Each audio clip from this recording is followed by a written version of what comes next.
Welcome to Books and Things with Tom. Special day today, July 2nd. Uh, Tomorrow's the 3rd. You got 4th of July weekend coming. That's why I got the American flag here so we can celebrate the happy 4th of July.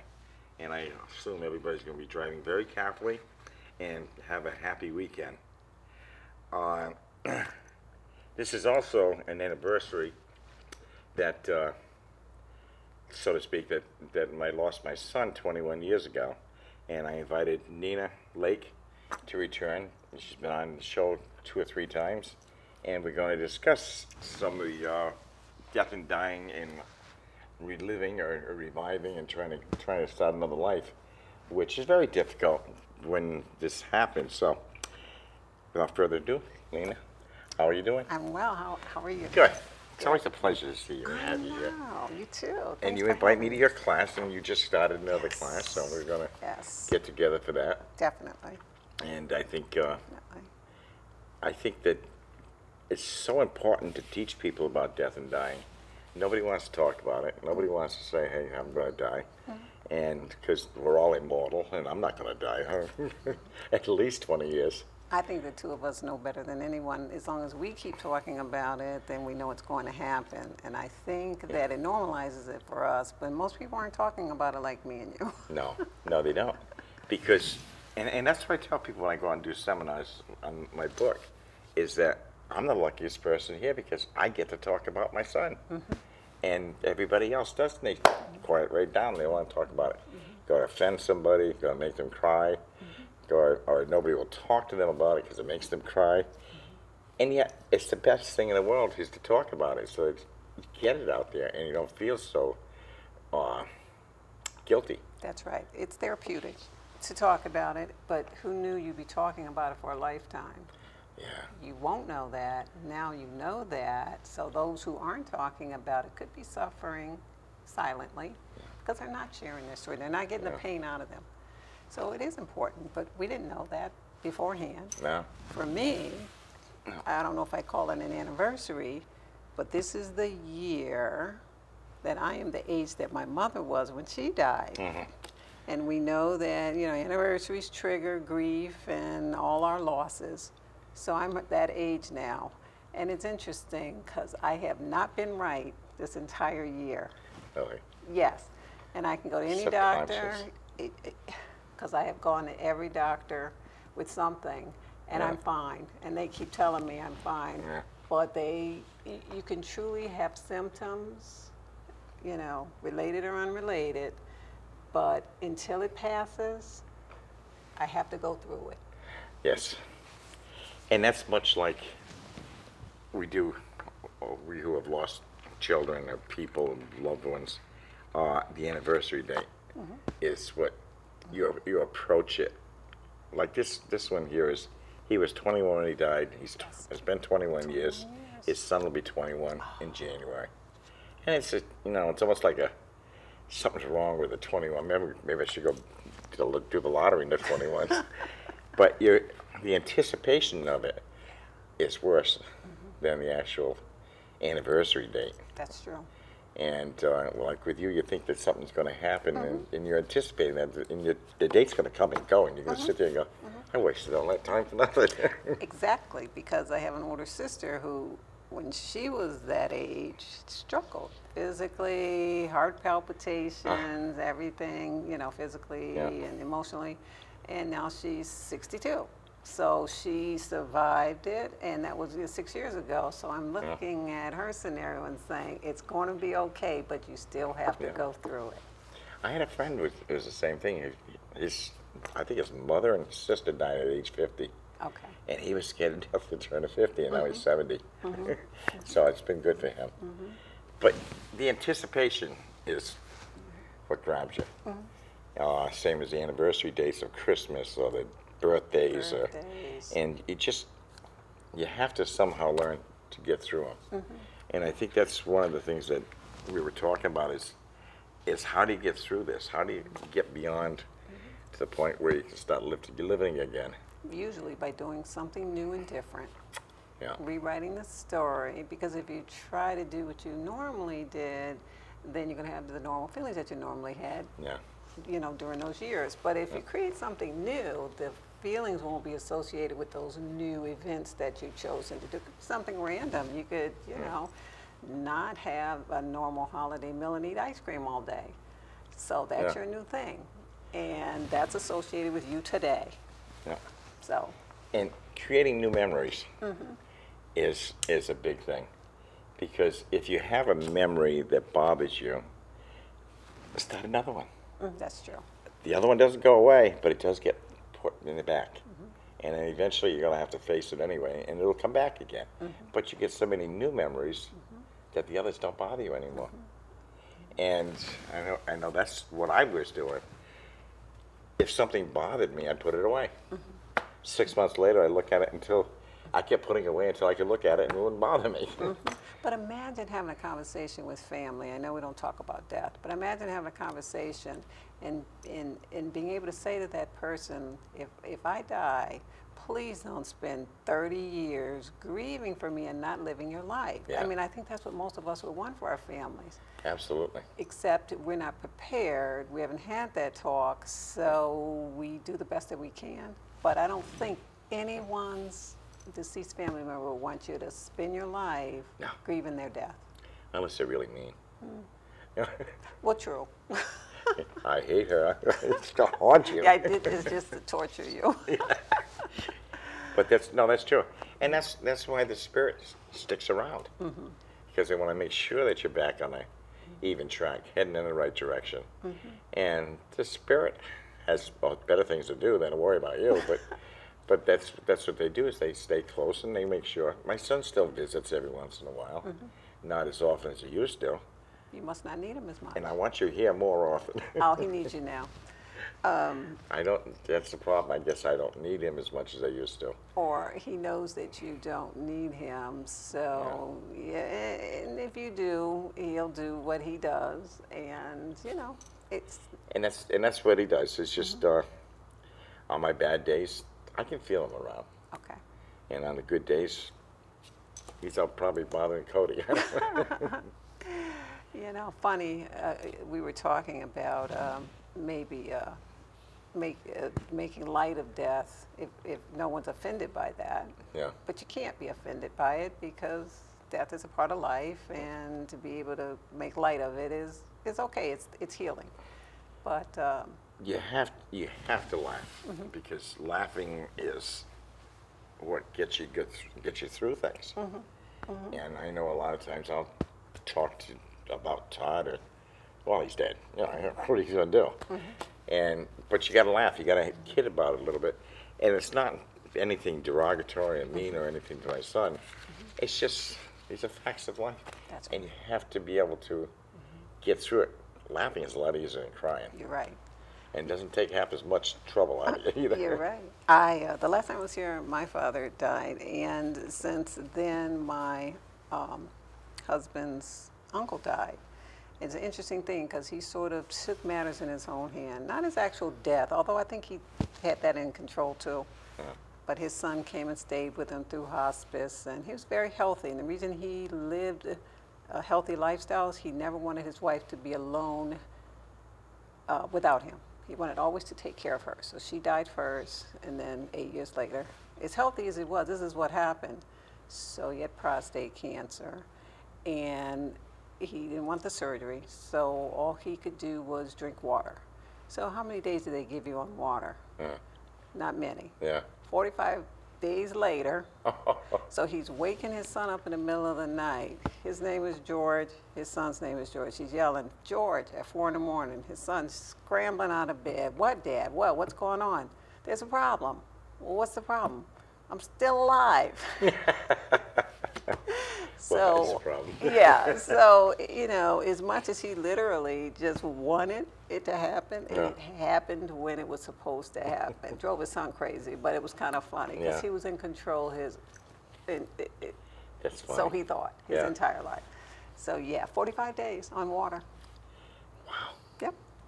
Well, you see, your plan isn't the same as his plan. That's right. He's still ruling.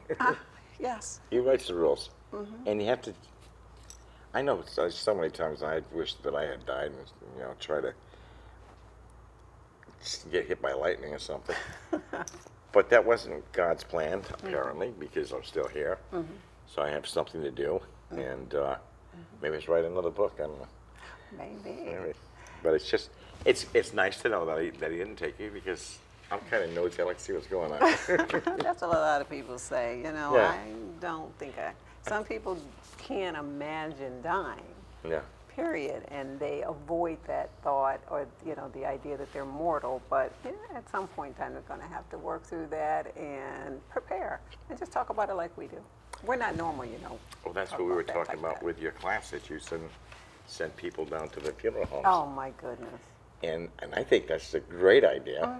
Obviously, you do too. 99.9% of the time, except one student who refused to go because he's not going to die.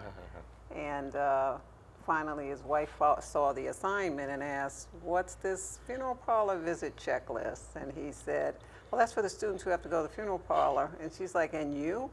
And he made 9 excuses, and none of them were good enough. She called, she made the appointment, because as far as he was concerned, he would die before he goes to a funeral parlor. And I said, "Kinda, you're right." But they made the appointment. He got over his phobia of dying. They had wills done. They prearranged their funerals and everything. So it turned into an intervention for him. But that's rare. But, most people should visit. Yeah. It's an experience. I know last year I was in your class, and they were really optimistic about visiting. Yes. And it was just a great idea. I had a funeral director here last year, and the point was to try to get people to go, not necessarily to him, but to any funeral home. You have to straighten out. Yes. Pick out a casket. Sure, go through What's the going to motions. happen is your loved ones are going to go, "Well, we can't get that cheap one. We'll get the big one." And they spend too much money. That's right. Because it's emotions. I'm not going to put her in the cheap one. Get the big one. And she probably wanted the cheap one. Exactly. And the cheap ones don't look bad. I mean, they're still nice. They're going to be buried in the ground. You're talking to me. Yeah. We talked about cremation, how it's Yes. more popular now than burial for a lot of reasons. The cost has quadrupled.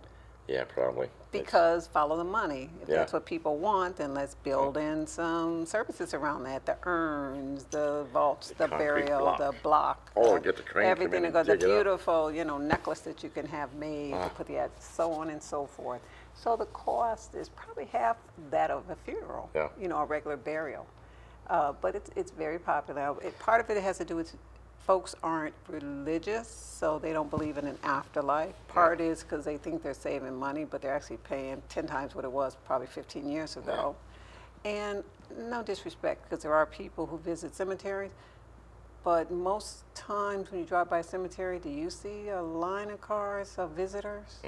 Just visiting family. Yeah. We say we want some place to go to see our families, but in theory, that's in theory, but in actuality, rarely happens. Yeah. So the shortage of land, And that's another problem.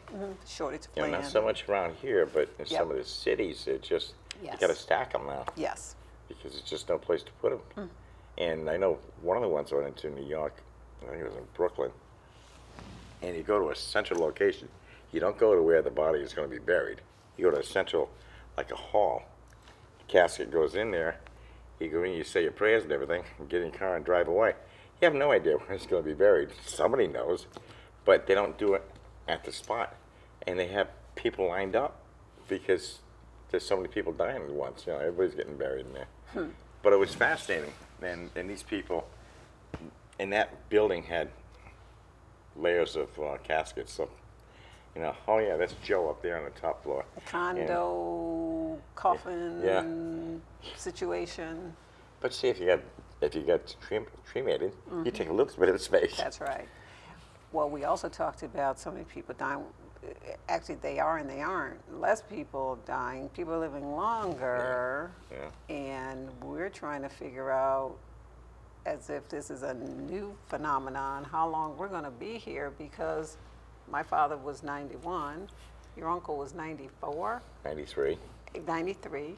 So Yeah. we're like, So I want to go with 94. minimally, right? Just to beat him up. And a month. Yeah. Yeah. So we have to really think about, we talk about, you know, our life expectancy. It has changed in one generation since, you know, medicine. Oh, yeah. You know, they may be on a lot of medicine, but that medicine is keeping them here until their 90s and 100s. So There's more dying at imagine. 100 than they have seen them go. Yes. And they're unbelievable. And healthy. Yeah. So we, you know, when we talk about midlife, you know, I'm in midlife.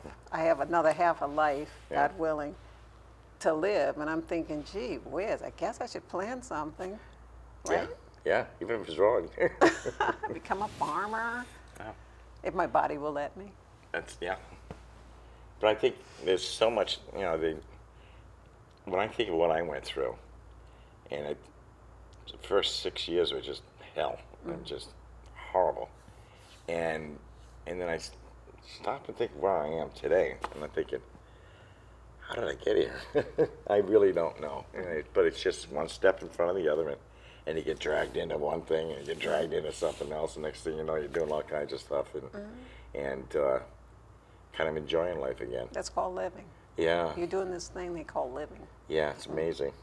I never thought I could live again. Not the way I used to.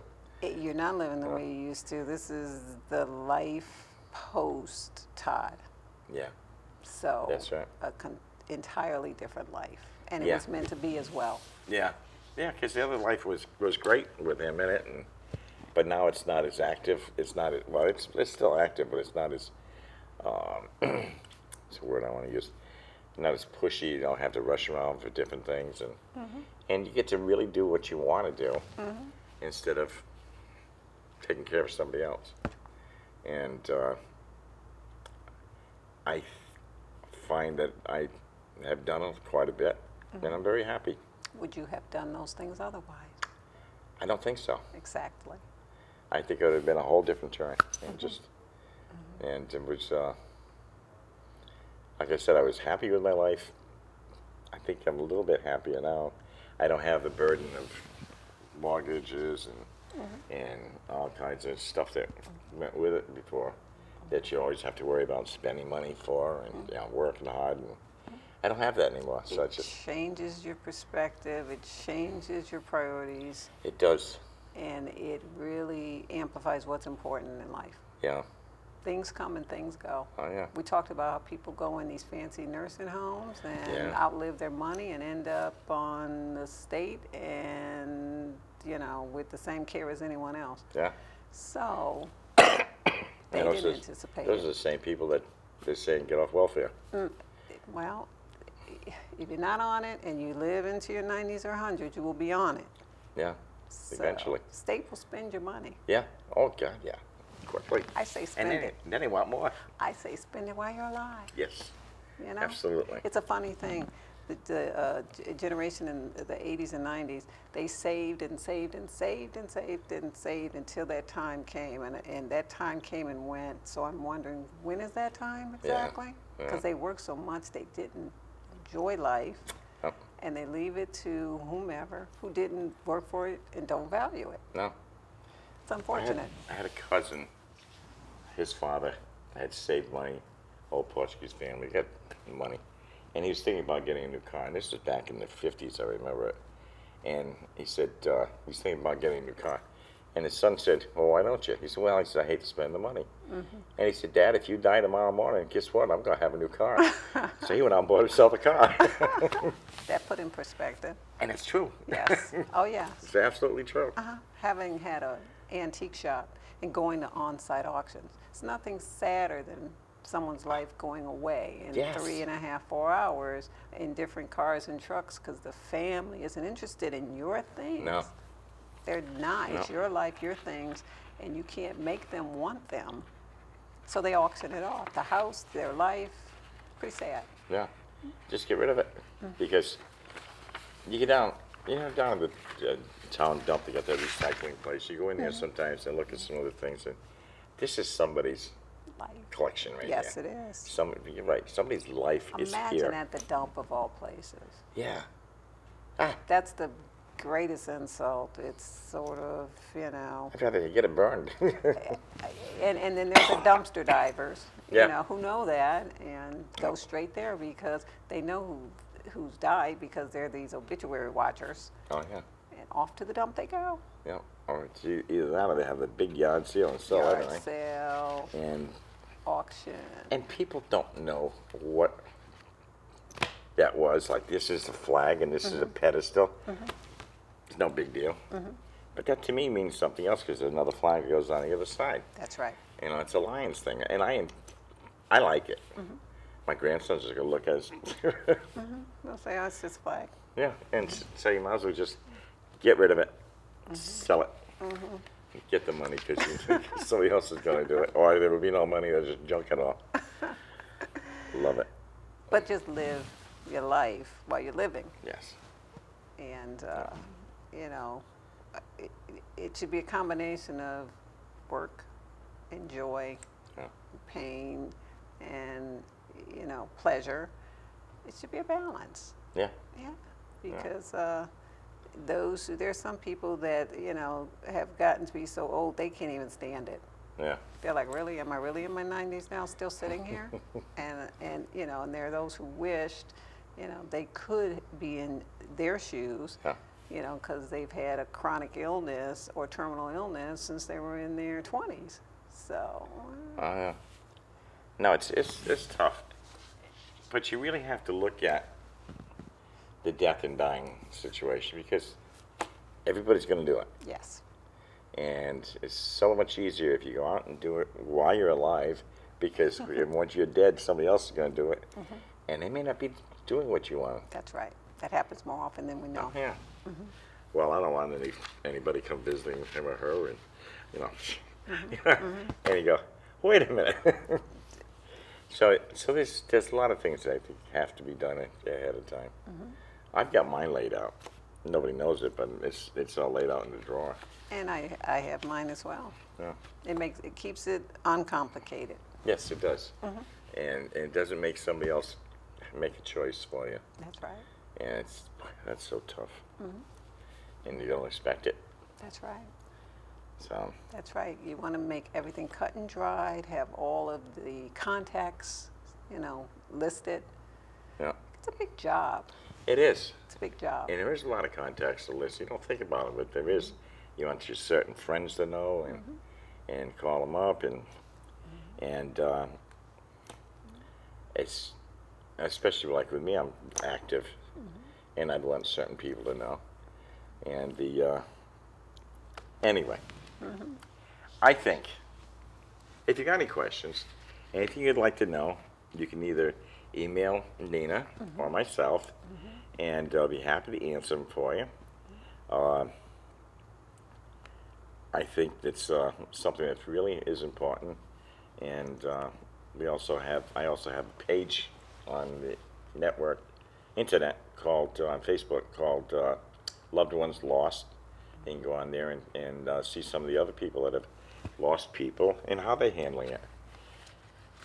I think it's how you handle it is very important. You can lose it. It can be just gone. Anything else? We've got about 5 minutes. Well, those who survive are relieved that they survived because what they want to do and what they talk themselves out of doing turns out to be exactly what needed to happen, because how you feel in the moment and with time are entirely two different, you know, emotional situations. So and it's hard to tell somebody don't act on anything that you're feeling right now because you're going to feel different. Yeah. Because in that moment, you think the world has ended, there's a big hole in you, and you're never going to feel any differently. Time, though, time is the only thing that will help you feel differently. Yeah, and it's not a question of healing, it's a question of realizing that things have changed and trying to, because they say, well, time heals all. No, it doesn't. No. But it does dull the pain a little bit, and but then when the pain comes, it's just as bad as it was. And another thing that I've learned was don't get rid of anything in the first year. Good. Yes. Because you throw stuff away and think, And regret why it. did I That's right. do that? That's right. And it's a couple of things I had let go and I wish I hadn't. But, you know, you got to think, well, it's done. So try to keep it for at least a year and then go through it. Maybe 6 months or so, you go through the stuff, and I threw a ton of stuff away. Why am I keeping this? Just in general, it's just a cleaning out. Exactly. So it's something that you have to keep in mind. And there is life after death when you're living. That's right. And I have found that out, even though I didn't think there was. I look back now and I think I've done pretty good, I believe. You have? And I'm planning to be around for a lot longer. 94? 94. At least 94. In a month. In a month. I think, I look around and I think, I wish I had been born like 30 years ago.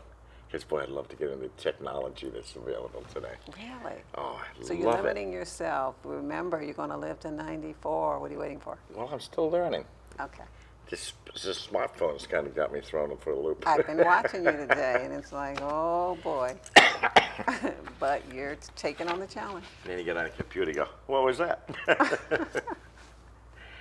I embrace technology. You do. I like it. I think it's a very valuable tool. Unfortunately, some other people like to use it against us and the hackers and Yes. and whatnot. We've got a great lineup in June, July. What is this? July. And Doug Seaver, who is an author, has a new book out. Steve Liskow, who is a mystery writer, a freelance writer, is going to be on here. Tish Rabe, who writes for the Cat in the Hat book, and she's coming on.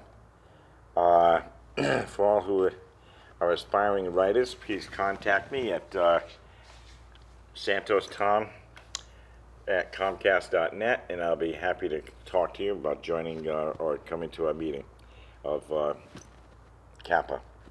Park Deck VFW is having a lobster bash on July 18th. Double or single lobsters, hamburgers, hot dogs, and a live band. And all of the under tents outside and on the grassy area. And in case of rain, it can be moved into a large hall that they have. Nice. For information about this, call 860-599-2404. That's VFW and Park Duck. Thank you for watching, and send me an email. You should be reading. Cuddle up with a good book. I'll see you next week. And thank you, Nena. Thank you. See you in class. That's a sweetheart. Yes, we're going to be in class again this That's year. right. I think.